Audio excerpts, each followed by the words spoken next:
The vault. Open it. We can't. The branch manager's not here. I'm not playing games. Open it. I robbed this bank. After getting my hands on $1 million, I didn't rush to leave.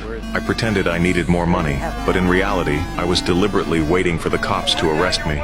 Everyone thought I'd lost my mind, but this was all part of my plan. My brother was framed and sent to prison. He's currently at Fox River State Penitentiary, and he's scheduled to be executed in 30 days, so I need to get him out fast. In court, I refused to defend myself. My lawyer tried to help, but I turned him down.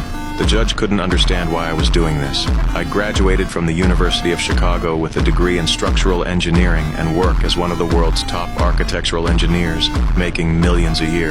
I should have had a bright future ahead of me. She couldn't figure out why I'd rob a bank. I didn't respond, instead requesting to be sent to Fox River State Penitentiary since it was closest to home. The judge eventually granted my request. My plan was about to begin.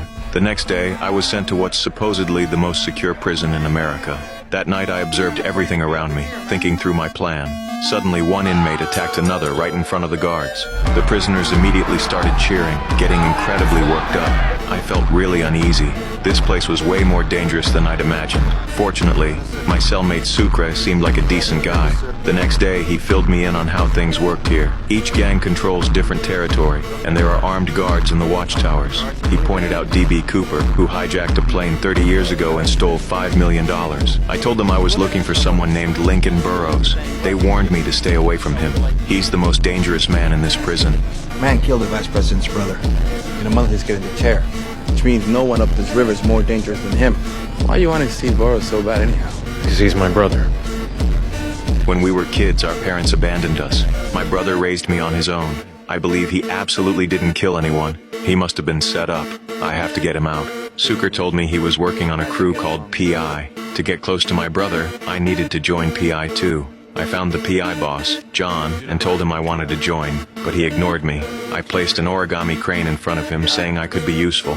His guys immediately stood up and told me to get lost. The next day, his friend called him and said he'd received an envelope with a photo of Fibonacci and an origami crane.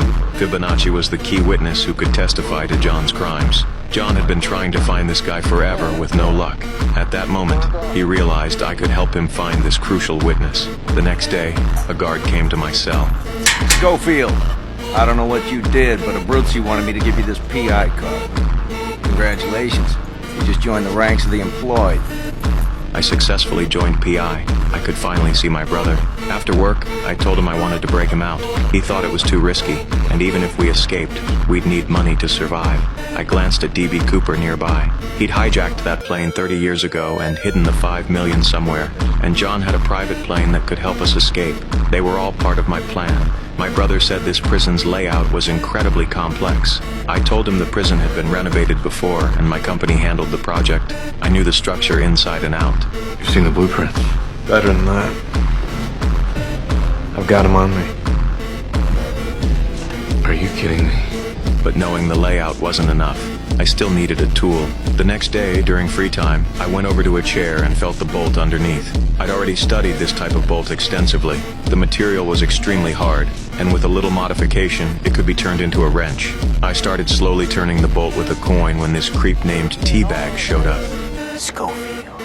One thing's for sure, you're just as pretty as advertised. Prettier even. He told me the prison was dangerous and that if I held onto his pocket, he'd protect me. I flat out refused. He told me to get off his turf immediately. You come around these bleachers again, it's gonna be more than just words we're exchanging. Know what I'm saying?